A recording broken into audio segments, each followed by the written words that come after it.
Il y a des choses qu'on apprend avec l'âge, et qu'on se le dise, toute leçon de vie, qu'elle soit bonne ou mauvaise, a son propre timing. Il faut parfois se questionner, faire des erreurs, voire foncer carrément dans le mur avant de réaliser certaines choses. Seulement voilà, du haut de mes 27 ans, je viens de passer un énorme cap dans ma vie, à savoir me lancer et poursuivre mon rêve de vivre une vie entrepreneuriale épanouissante pour vivre un jour de mes créations vidéo. Et pour en arriver là, il m'a effectivement fallu apprendre quelques leçons de vie.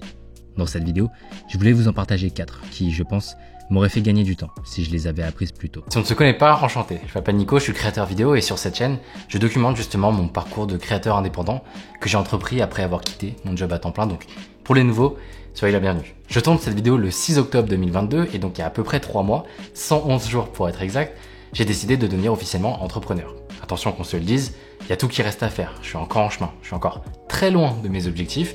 Et j'ai pas envie de laisser planer un doute ou d'entretenir un rêve. Je dois encore bosser très dur pour arriver à vivre de mon activité. Maintenant que ça c'est dit, j'ai pas non plus envie d'être la personne qui attend de réussir avant de partager. Je sais que j'ai fait du chemin, j'ai débloqué des situations et je vous en partage aujourd'hui les apprentissages. Cette envie de me lancer, je l'ai depuis un moment.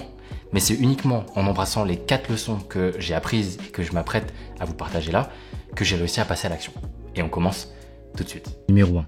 Ne pas demander la permission. La première chose que j'aimerais vous dire pour vous encourager à aller vers quelque chose qui vous fait vraiment vibrer, c'est qu'on n'a pas à attendre la permission de qui que ce soit. Il faut comprendre que professionnellement, on nous conditionne à avoir des consignes dès le plus jeune âge jusqu'à finalement notre premier poste en entreprise. Et pour peu que vous soyez bon élève, comme j'ai pu l'être, eh bien notre cerveau, il s'habitue à ça. Et tout ça, là, plus tard, ça se transforme en « j'attends que mon patron vienne me voir pour me donner l'augmentation que je mérite ». Ou alors, j'attends le bon moment avant de me lancer dans ce qui me fait vibrer. Dans l'entrepreneuriat et dans la création de contenu, dans mon cas, faut savoir qu'il n'y a pas de consigne. Personne ne nous dit quoi faire. Et c'est peut-être ça qui donne naissance à ce fameux syndrome de l'imposteur, mais il faut savoir qu'il part jamais vraiment. Il faut juste apprendre à vivre avec. Je crois que la clé, c'est d'être proactivement curieux. Ce que je veux dire par là, c'est que tout commence par de l'information. Et c'est ok. On recherche ce qu'on veut faire, on recherche ce qu'on veut créer, on binge des vidéos sur comment lancer sa chaîne, on regarde des vidéos sur comment percer sur TikTok ou comment écrire un bon article de blog. Mais le danger, c'est qu'on peut rester coincé dans cet amas d'informations. Parce que c'est confortable, c'est rassurant de se dire « Ouais, j'ai ce projet de podcast, là j'en apprends énormément, mais t'inquiète, après les vacances ou à Noël, je lance, c'est promis. » Alors qu'à proprement parler, on fait rien. En faisant sans demander la permission, croyez-moi, on apprend tellement plus vite. Et je suis le premier à retarder les choses, à faire de la procrastination active. Mais j'ai appris, et je parle d'expérience, qu'il y a plein de choses qui viennent avec l'action. La stratégie, la confiance en soi et les compétences surtout. C'est ce que je fais par exemple à l'instant T en vous parlant à travers cette caméra. Je sais pertinemment que les nouveaux arrivants sur cette chaîne se demandent ce que je fais sur YouTube. Il y a du développement personnel, des astuces de vidéastes, de la gestion de connaissances. C'est complètement fouillis et c'est vrai, c'est le cas. Et je sais qu'en postant ces vidéos, je saurai à un moment de quoi j'ai vraiment envie de parler. Et même plus encore, plus j'avance, plus je me dis que cette question de positionnement, de niche, je l'aurai tout le temps. Et c'est ok, tant que je fais, tant que je produis. Donc si vous attendez la permission ou si vous êtes plein de questionnements et que ça vous bloque avant de vous lancer, spoiler, ces questionnements, ils seront encore là une fois que vous vous serez lancé. Donc faites et on verra après. Numéro 2. Segmenter son entourage. Dans ce deuxième point, j'avais envie de partager mes réflexions sur l'entourage. Contexte, je suis quelqu'un de très famille. C'est mon noyau dur, c'est ce qui m'a porté pendant plus de 25 ans. Mais ces dernières années, j'ai appris que je pouvais pas tout attendre de ma famille. Et je sais qu'on est beaucoup à faire l'erreur. Je me revois encore très bien ne pas oser lancer ma chaîne YouTube de peur du regard des autres, en particulier celui de ma famille. Mais dans ma famille, il y a peu de créatifs et encore moins de personnes qui aiment YouTube autant que j'aime la plateforme. Et je parle d'une grande famille laotienne, avec 12 tontons et tatas. Et quelque part, ça fait écho au premier point. J'attendais que quelqu'un de ma famille me dise « Et si tu tentais l'aventure YouTube, tu penses que ça te plairait ?» Mais en y réfléchissant, c'est complètement irrationnel. Donc la réflexion que j'ai et que j'ai développée, c'est qu'il est important de segmenter son entourage. Il y a évidemment l'affectif, ma femme, ma famille, mes amis proches qui sont là pour me donner de la force, de l'amour, me transmettre des valeurs. Ils me connaissent par cœur et j'aurai toujours le réflexe de me tourner vers eux en premier quand ça va pas, mais je peux pas leur en vouloir de rien connaître à la création de contenu ou au business en ligne. Tout ce que je leur demande finalement, c'est de me faire confiance et encore, je suis même pas certain que ce soit rédhibitoire pour avancer. Pour du professionnel ou du créatif, on peut aller voir ailleurs. Et si dans nos amis ou dans notre réseau, on n'a personne, alors on se crée notre entourage.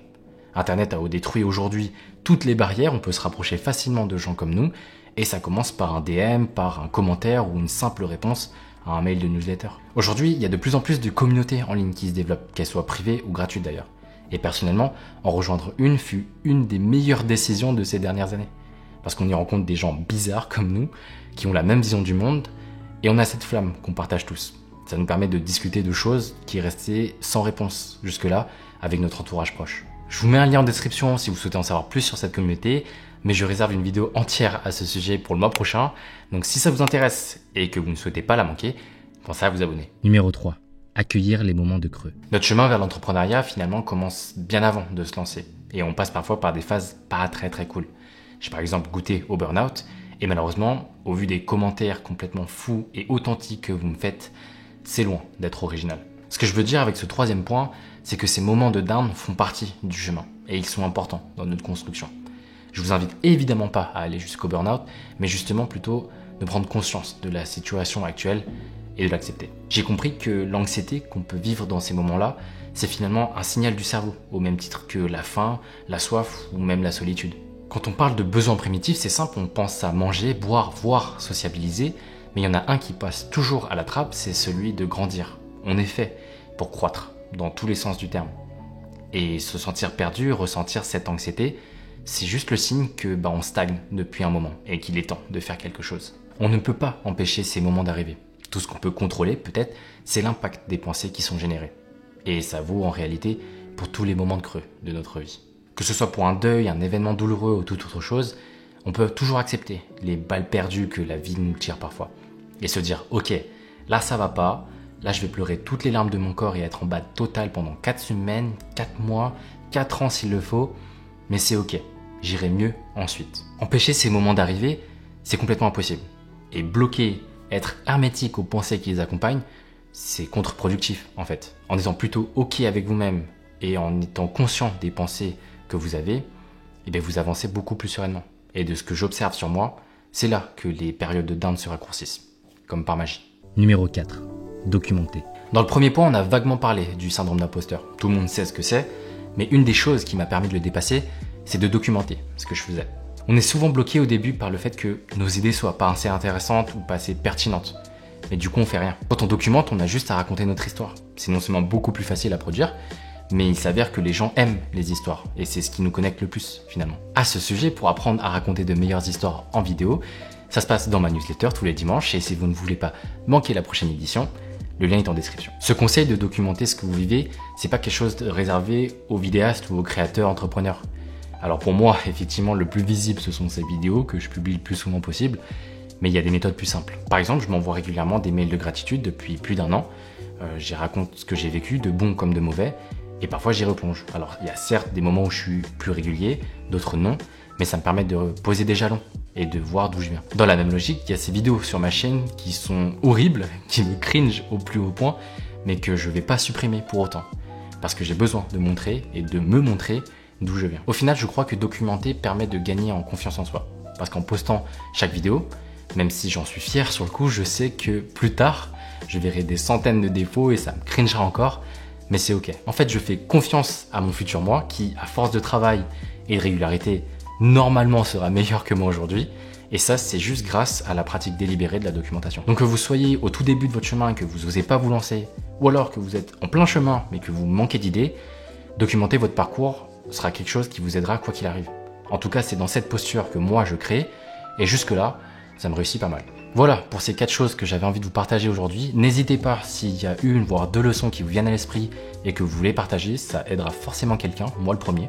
Je suis très content d'avoir sorti cette vidéo cette semaine qui est très chargée et finalement j'ai pris beaucoup de plaisir à la faire. Dites-moi si ce format simple et posé vous plaît. Moi je me vois bien le reproduire. Alors c'est certes moins écrit, moins produit que ce que j'ai l'habitude de faire ces derniers temps. Mais je trouve que c'est pas mal d'avoir ce contraste, non? Dites-moi ce que vous en pensez. Comme d'habitude, le like, l'abonnement sont les meilleurs cadeaux que vous pouvez faire pour faire grandir cette chaîne. Et si vous avez envie, vous pouvez regarder cette vidéo, qui est la première vidéo que j'ai réalisée après avoir pris sérieusement YouTube, où je raconte en toute transparence ma période pas cool sur le burn-out. Sur ce, prenez soin de vous, merci d'avoir regardé jusqu'au bout, et je vous dis à la prochaine. C'était Nico, ciao.